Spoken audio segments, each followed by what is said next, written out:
You're only using one kind of dragon in your campaigns, and it's probably the least interesting one.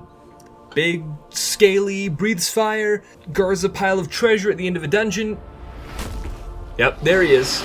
It's classic, it's familiar, and it's tired. Because across world mythology, dragons weren't just monsters. They weren't the final boss. They were the first order, the first chaos, the first gods. But in most games, dragons are just something you fight for loot and XP.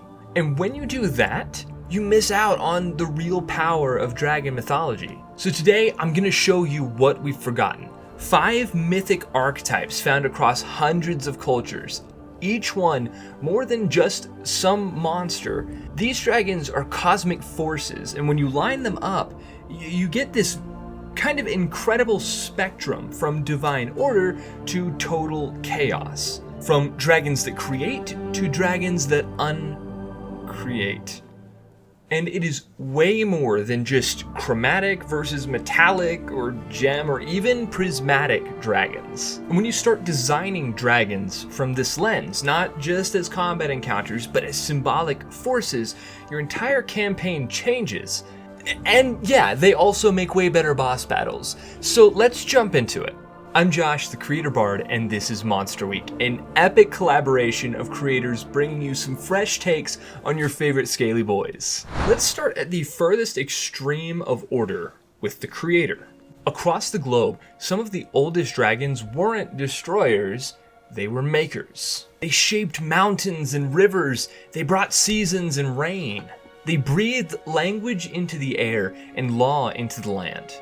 They represented cosmic order. Given it's a concept that's largely lost to modern Western civilization, but it indicated everything being in its proper place and the wholeness and beauty that comes from that. And these wise, benevolent beings that represent creation and cosmic order include a crazy cool cast. In Australia, for instance, the rainbow serpent emerges in the Dreamtime creation story of the Aboriginal people, slithering across a featureless plain. She came from under the ground to give shape to a flat earth. She woke many different types of animals and even allowed some of them to help her create the world. She created rivers and waterholes, and her movements gave shape to the earth. Life flowed in her wake like the water in which she makes her home, representing her own life-giving power. In the creative imaginations of the Fon and Dahomey people of West Africa, the primordial serpent— please forgive me if I mispronounce these words. There's very little on the internet to help me figure out how it's said. Airohuedo carries the creator goddess Mawu in its mouth as she molds the earth. And when creation is finished, the great serpent coils beneath the earth to hold it up and become its foundation. And in Mesoamerica, namely in Aztec mythology, Quetzalcoatl, the feathered serpent, journeyed into the underworld, gathered the bones of past ages, and mixes them with his own blood to create humans.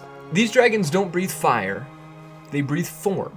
They're not bosses to be beaten, they're legacies to be remembered.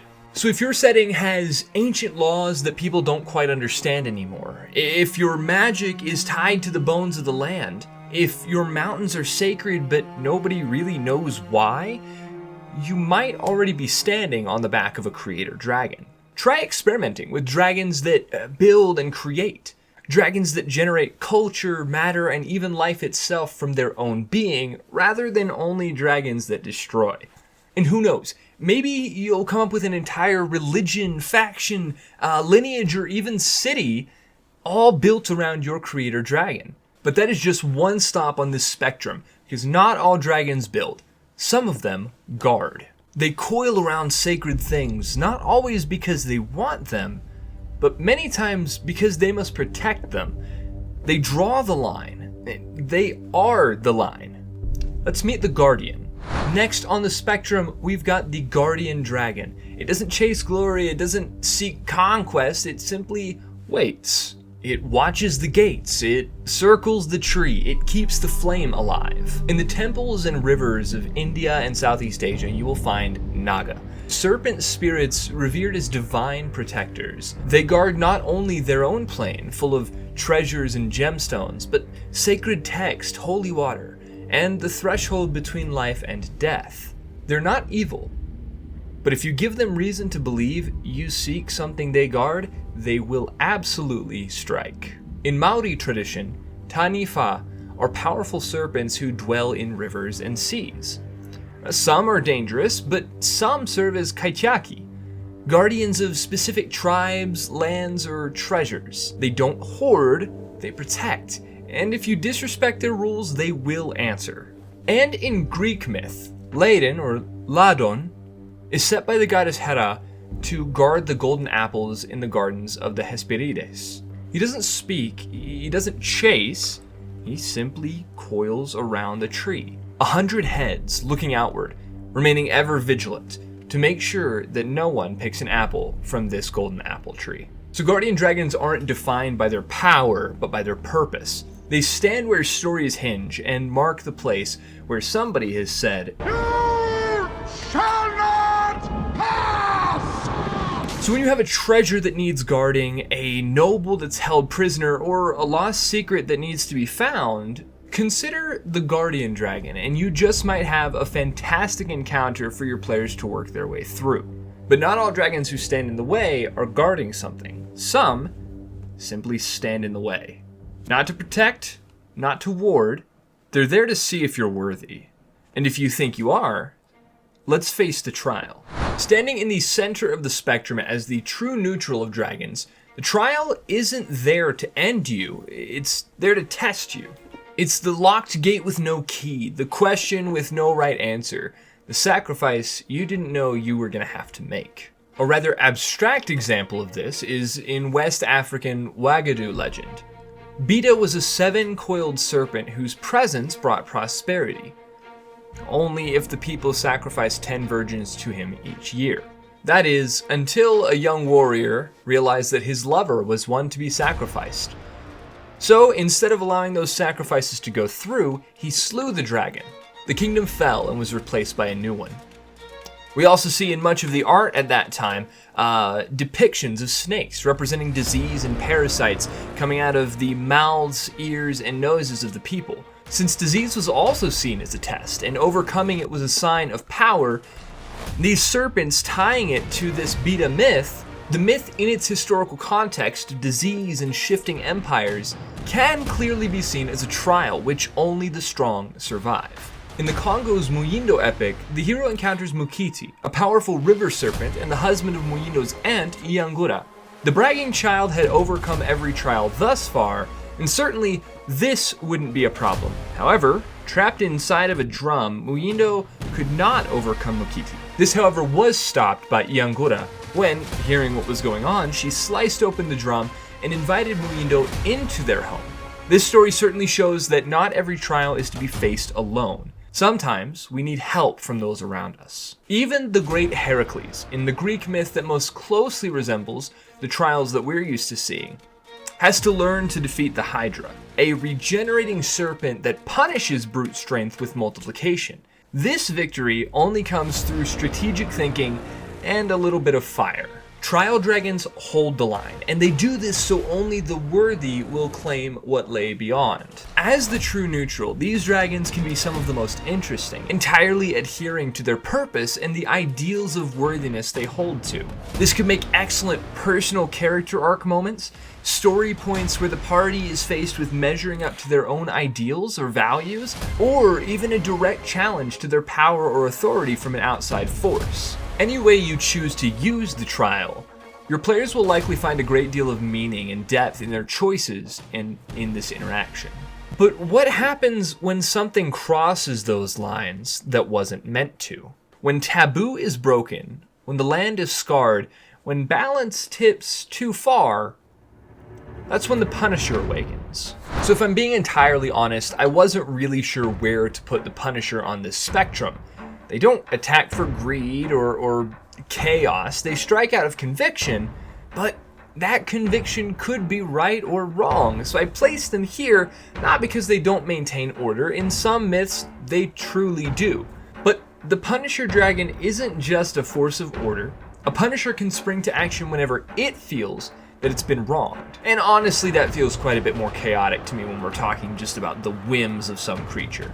So I placed it here, but feel free to let me know where you would put it in the comments. That said, punishers can be the teeth of justice, the scales of retribution, the fire of moral consequence, or just the whims of a creature afflicted with any manner of madness. In Brazil, Boitatá of the Tupi people is a fiery serpent that punishes those who burn the sacred forests.